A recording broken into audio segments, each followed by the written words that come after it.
Hello again. Welcome to another episode of Leading from Alignment, podcast episode number 271 with our good friend John Paluski. How are you today, John? Hey, Jim, I'm doing well.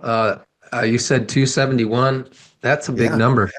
that's a big Uh, number. Yeah. that is a big number. We're coming towards, we'll be hitting 300 this year, I think. We'll be Wow. close to, I think we will get to 300 podcasts in Yeah, 2025. So that's quite a milestone.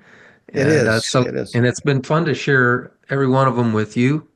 Yeah, And right back at you. yeah, and I'm really looking forward to the next two. Actually, we're going to Yeah, be doing a two-part series on harnessing the energy of core values.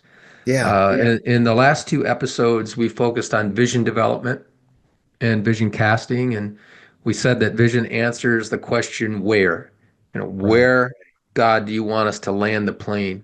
And today we're going to start a two-part conversation on the what I believe to be the irreplaceable role that core values play. Yeah, Core values answer the question how.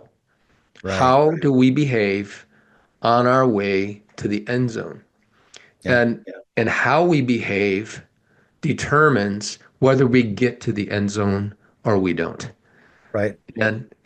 So core values are those behaviors. I think Yeah, I coined this. I don't know if I did, but I think I coined this definition. They are the organizational rumble strips yeah, of a company or a church.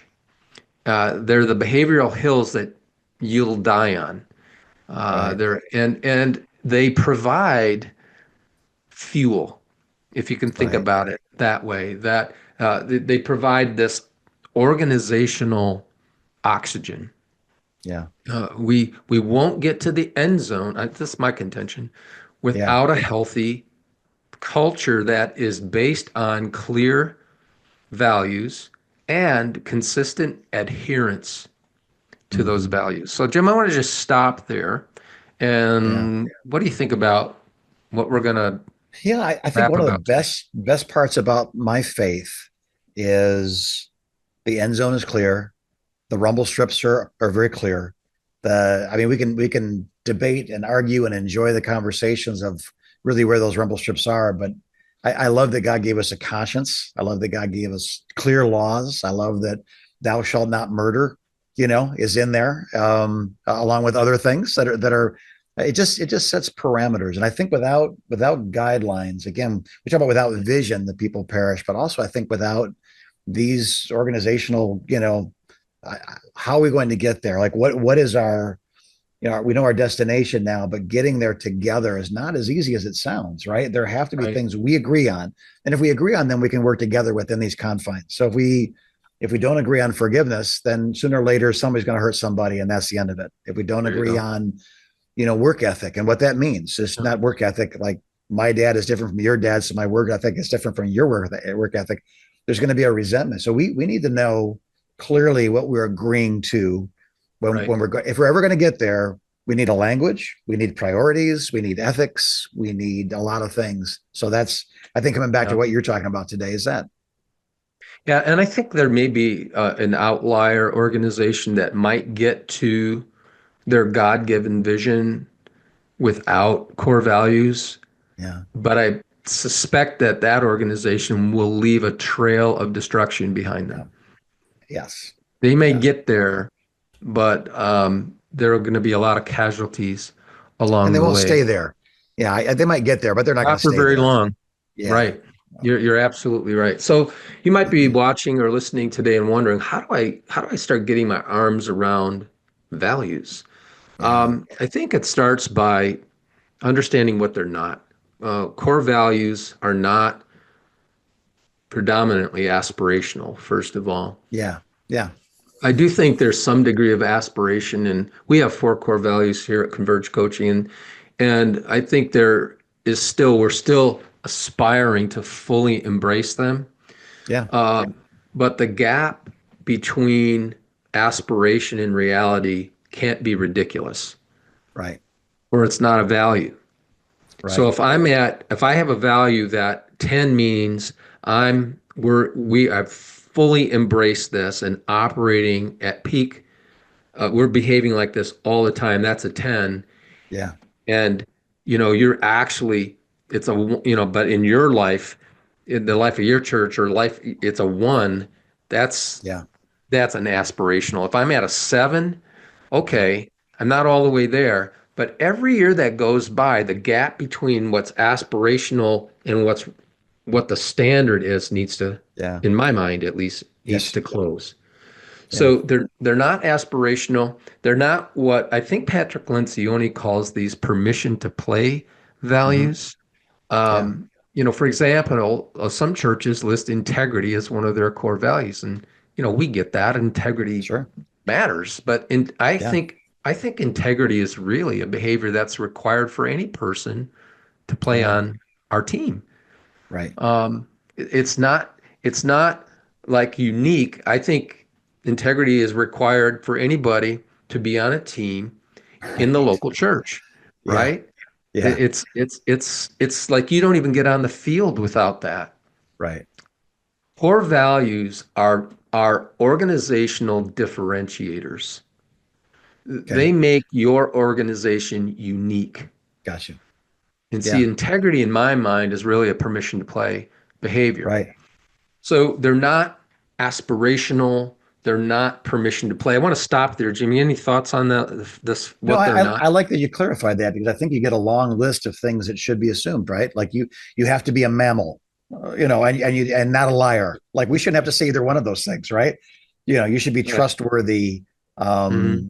That if we have an excellent team, that excellence should be assumed at your hiring, not enforced 6 months down the Right. road. Well, hey, you're not a mammal. You told us you were. Or, hey, you're actually a liar. We didn't know that. That's grounds for dismissal, not a breach of some sort of code, right? That's Right.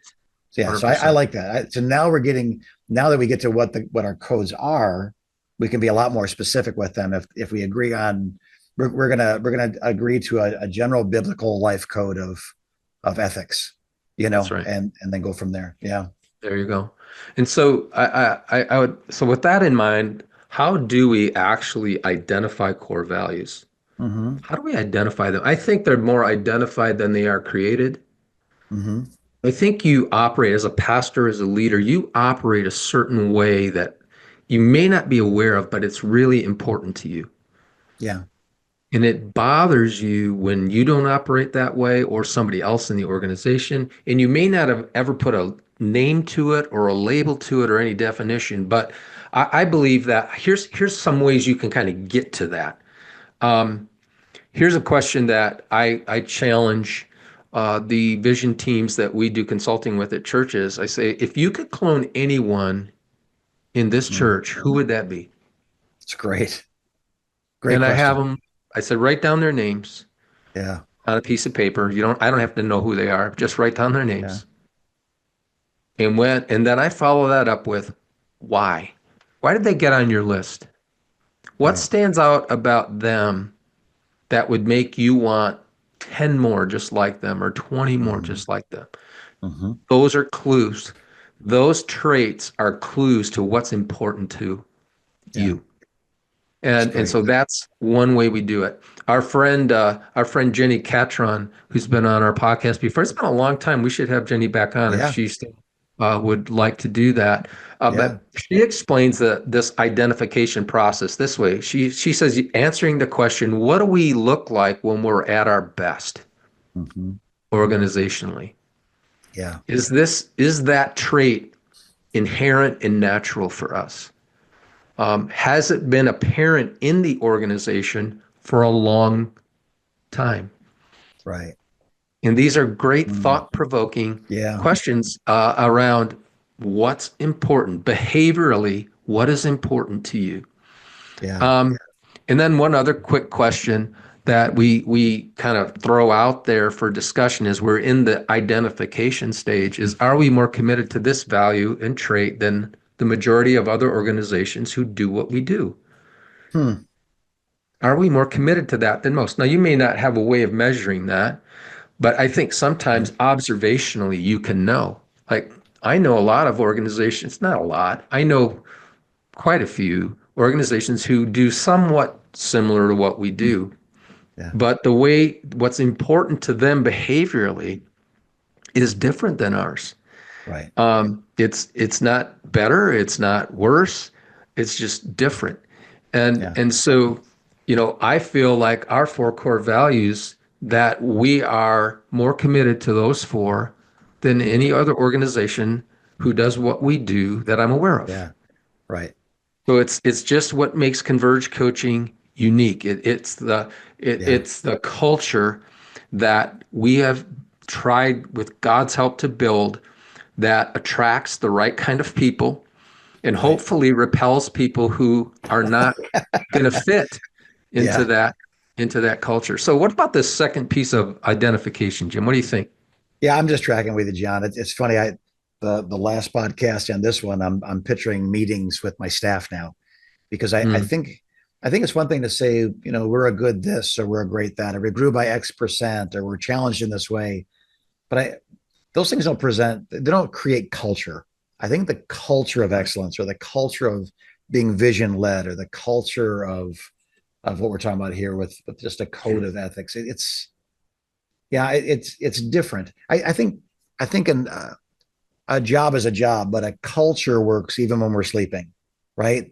So Mm, creating this within the culture and the DNA, you're going to attract the right people. You're going to repel the wrong people, and you don't have to say it every day because it's in everybody that's in the room doing yes, whatever they do in your organization. I think this is a force multiplier, is what we call it in the military. This thought is right. a force multiplier. It will attract the right people. I love that question too about who are the people you want more of in your church. That's a better question than who's smart because you Yeah, can teach what you know, but you reproduce what you are. So even going yes, to those people and say, how did you become you? What were the environments that were placed around you at some point in your development that created this person that I admire in front of me now, and seeing if you can't even get some ideas, to create again the culture of creating more people like that. right. And so we Yeah. started the company 12 years ago, and we understood our mission. It's to help, and Mm-hmm. it hasn't changed. It's to help leaders Mm-hmm. lead better, lead longer, and enjoy it more. It Yeah. was a couple of years in before we really got our arms around, maybe a year and a half before we really got our arms around the destination of Yeah. influencing 25,000 leaders by the end of 2025. Yeah. The values piece came after that for us. Somebody challenged me. I don't even remember who it was. All right. And they challenged me, John, what are your core values? And I said, Yeah. I don't know. I can't articulate that to you. And he challenged me. And Mm. whoever you are, if you're listening, I'm so Yeah. grateful to Thanks. you. Yeah, text me and let me know it was you. Right. Um, but probably about a year after we had staked our planted that flag of influencing 25,000 leaders, the Yeah. values began to emerge because I just asked myself, what's operationally, behaviorally, what's important to me? Right. What are things that I won't compromise on? Okay. And it didn't take very long. We had those identified, but it's one thing to identify them, Jim. It's another thing to then amplify Okay.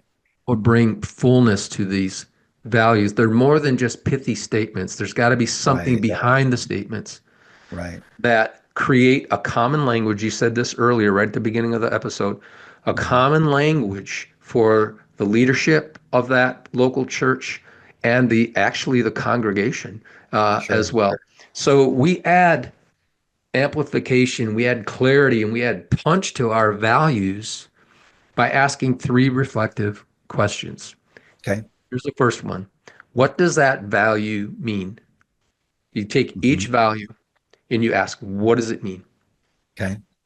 So, for instance, one of Yeah. our values here at Converge Coaching is compassion driven. Yeah. Now, that word compassion and those two words mean different things to different people. Okay.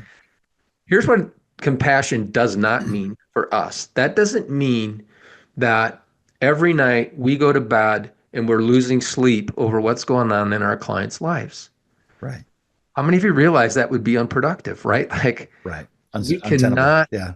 right. It's just not sustainable. And that doesn't mean we don't care, because I'll explain what it means in just a minute. Yeah. And that we're driven doesn't mean we're running around with 130 miles an hour all the time. That's Yeah. not what that means. It might mean that to some other organization. It doesn't mean that to us. Here's what it means. Compassion means that we sit with our clients in their pain for a while. Yeah. We're not quick to diagnose or prescribe. Hmm. We know how to sit there with them for a while and actually feel that with them for a while. Right. And I believe that's our organizational superpower, Yeah. that we have just, God has given us a team that knows how to sit with somebody who's in pain and Yeah. not hurry that process along, but to sit there and let that simmer for a while. And and the driven part of it is not workaholism. The driven part of it is that God has graced us with deep compassion for people who are hurting, because Yeah. everybody on our team has been through something that's been incredibly painful in their life. And Yes. they've come through that, and that pain has tempered them. Yeah. Does that make sense? So it's Totally. Yeah. that's what it means to us. So for every value that you've identified and you said, yes, this is a behavioral hill I'm going to die on. These are the rumble strips that if we hit this, we know we got to course correct. You Right. have to you have to explain, what does it mean? Yeah. And we see a lot of squirming in the room when we are asking this question, but it's absolutely essential. Yeah. Second Yeah. question, why does it matter? Okay. So what? Who Yeah. cares? Right. And I challenge the team, convince me why I should care about this. Hmm. Go. Hmm. And then they talk, and we press and we write down things that they say. Yeah. But why, and some of the sub questions to that, Jim, are, what's there to gain if we do this? If we behave this way, what's there to gain? If we don't, Yeah. what's there to lose? Yeah. Yeah. And so this is the why does it matter? See, Yeah. what each value means brings clarity to the value. Why does it matter brings a sense of urgency Yeah. Good. to the value. Yeah. And then the third question is, what are the specific behaviors behind each of these values? Okay. Right? So I already explained it to you. Our compassion driven value means we feel what our clients are going through. We care about, here's a behavior. We care about their personal lives first Yeah. and Absolutely. their organizational life second. Yeah. It's and it matters to us because it's frighteningly easy in what we do, Jim, to become jaded and hard-hearted. Mm. And so here's the rumble strip for us. If Right. I'm suffering from compassion fatigue as a coach, if people are telling me what's going on in their world and I find myself not caring, I know I'm bumping on that rumble strip, right? And Right. so Right. I probably have to back away for a while, Right. refuel my tank, before I engage in the game again, if that makes any sense. It And does. and so and so answering these three big questions creates clarity, like I said earlier, Yeah. a sense of Right. urgency. And the third piece, this behavioral, what are the behaviors behind the value? Create this common language Hmm. for a church. Yep. By the way, this works in the business world too. So I'm Yeah. going to stop because I just rambled for, I don't know, but I'd love to hear your thoughts on this amplification process. Well, I hate to say this and make you ramble more, but I have a question. When Okay. you lead an individual or a staff through this exercise, I assume it takes more than a half an hour of answering Oh, questions yes. on a dry erase board. So, what's the expectation of someone who goes, I have some language, but I don't have a lot of clarity. I don't have buy-in because I don't have anything to sell, from my team. How long would it take you or a Converge coach to lead a staff, a family, a business through this process? Yeah, it depends on what stage they are in the development of this. If they have some stated values that they feel really strongly about, but they don't have, what it means, why it matters, and what are the behaviors, they don't have that figured out. Right. Right. That's probably a couple of sessions with a team, Yeah. hour and a Yeah. half sessions with the team. If they're starting from scratch, we're probably talking about Okay. about 4 sessions of really hammering this out. I guess the answer is it just depends on where that particular business or local church is Yeah. on that Well, linear path towards this. the reason I ask is let's say we have no idea, we have no language. That's 6 hours then. 4 sessions, 90-minute sessions, that's 6 hours. I always look at what, again, I'm gonna put a quarter into something. Do I get a dollar's worth of something back? So Hmm. based on your experience, if some team, some individuals, some volunteers, pastors, businesses, whatever it is, they put this 6 hours into this language, what's the payback? They put their quarter in. What comes back to them that would have value to have invested those 6 hours? Yeah. Well, that's such a great question. Um, I think there are several things that we've noticed. I'll just share what we've noticed. Yeah, Um, so what happens is there is this clarity that comes, Jim, around do we have the right people in yeah, place? yes, Number one, this process kind of flushes out people who might be wonderful people, but but they're a square peg in a round hole, not right, from what they do, it's from how they behave. yeah, It's yeah, how they behave. Now, when I say what they do, I mean their ministry. right, This is more on the behavioral level. How do we get consistency from the whole leadership part of this organization around these values? I work like crazy to try to make that happen here. yeah, So here's one of the benefits. yeah, I know that somebody who engages with anybody on our team are going to receive the same kind of care yeah, in terms of compassion. yeah, They are when if they want to know what Converge coaching is about, they're going to get pretty much the same language.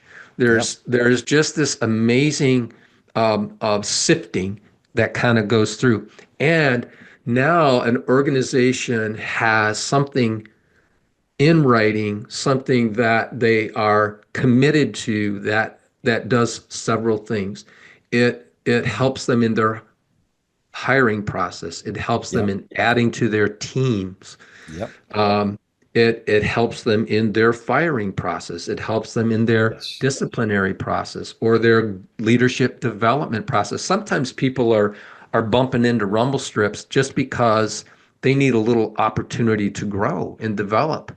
yeah, And so they become great teaching moments for yeah, your team. We have seen churches that have grabbed onto their values and now they're committed to their values. And it creates this sense of organization. What's the opposite of apathy? Like organizations that put core values on the wall and they mean nothing create right, cynicism and yeah, apathy. I yeah, like the favorite place I ever worked for in the corporate world was I worked for a company who had stated values and they lived by them. That right, wasn't a Christian organization. yeah, That was my favorite business role I ever yeah, had because what those guys said meant something. And if you operated in alignment with their values, you were celebrated. You got rewarded for that. And when you right, didn't, you were corrected and with the yes, hopes that you'd get your act together. But if you didn't get your act together in the business world, if you didn't have your act together in 3 months, you were out. sure, Now, oh in the yeah, church sure, world, we give people a little longer yeah, leash, yeah. but I guess so. I don't know if I'm answering your question at all. Yeah. Well, I wanted to, again, from your experience, to answer it, because I think people say, well, it sounds like a lot of work. It's like, no, no, this is a lot of work. Yes. But it, again, it's like saying, well, we're saving for retirement. I don't have as much money. Well, I know, but what comes out of it is so important that everybody should do it. I don't want to Yeah. exercise. I don't want to eat right. I just want to eat and sleep. Like this is that work that you do once that pays off 1,000 times and Yeah, creates that focus, creates those values, attracts the right people, repels the wrong people, creates a standard by which, again, I'm not firing you. You fired yourself because you know what we yeah, value, you know what we believe, you know what our ethics right, are, and you violated them repeatedly with correction, and you still wouldn't change your course. sure, You've determined your own fate. So I think this is such an incredible tool that is undervalued because we haven't heard the words before. We know we need it, we just sure. don't know what it is. So I just And wanted listeners to hear, like, this is, if it's 4 hours or 6 hours, you're saving yourselves hundreds of hours and creating fruitfulness. So I yeah, just wanted people to hear that, because based on your experience with this, we don't do anything just to do it. We do it because there's a fruitful reason that if you'll put your quarter into this, you'll get $1,000 back eventually over time. And we want you yeah, to put your quarter into this. Yeah, it's a good investment. yeah. And so in our own organization, um, we've only had a few people depart from Mm-hmm. us unwillingly, um, and and those almost always, except for an exception or two, were values mismatch. Yes. Yes. Yeah. And when that began to bubble up, we would take time to talk and work through it and try to bring loving correction to it. Yeah. And then we would give them some space. And if we saw it bubble up again, we'd do the same thing. We'd sit down and say, hey, why are we having this conversation again? I thought we had this kind Yeah. of work through. And we Yep. talk through it again. And, but we get to a certain point where I realized, Jim, they're probably never going to get it. Right. And that doesn't make them a bad person. Yep. But what it does do, if I allow them to stay, is it weakens our organization. Right. It weakens our culture. Yep. And I think And every pastor listening knows this, right? There's that one strong personality person that's been there longer than you have, that kind of is the de facto leader of the church. And mhm, they don't have the right culture. They don't have the right values. They don't have the right, and you hate to say it, but that has to be corrected. I know it's a hard conversation, but this yes, it conversation we're is. having now creates the foundation of that conversation. Right. When the other people in the room, in the congregation, in the leadership group have accepted this and value this as well, that person has to make a decision. That's right. And if you can't make a decision, you make a decision for them. But it's a much easier conversation Right. because of Because these it's clear values. what we're expecting. Right. Right. Listen, Right. some of the problems I think we have in the local church is there's not clarity about expected behavior. Mm-hmm. Mm-hmm. This is what we expect. Yep. We're not being unreasonable. And some people say, well, I can't do that. Okay, we're not for everybody. I say that to Right. everybody who joins our team before they join our team. I say, look, Yeah. we're not for everybody. Yeah. We do things a certain way around here.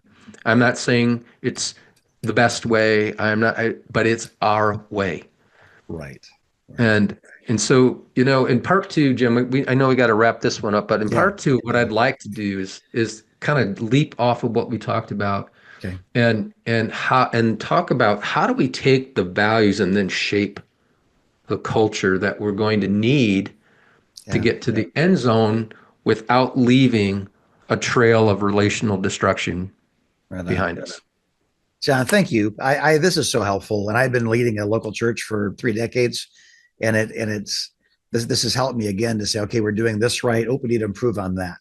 Like, dude, how far down in the organization do people understand what we just Mm, talked about? And it needs to go all yeah, the way from the platform to the back pew, right? that's Or if it right. doesn't, it's a tool we're not using properly or to its greatest And effect.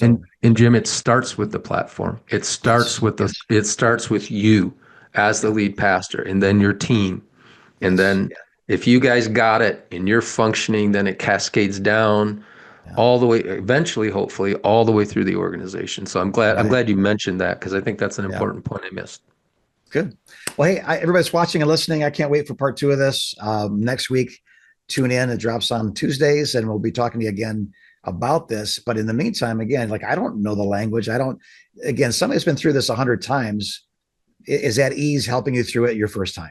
That's what Converge Coaching does, amongst many other things. People that live this way helping you understand how to live this way is maybe a good synopsis of this. So if we can help in any way, at least nothing else, there's a half hour free convergecoach.com. Very first thing that pops up, connect with us or contact us. And just, I'd like to spend 30 minutes talking this through, discussing the process, how Converge might be able to help. And I don't have any money for this. I don't have any time for this. How would I do this? But we're doing everything we can to get you to where God is leading you to go. And it's our honor to do so. So if we can help you, maybe somebody else can, or we can point you towards a book, a podcast, anything.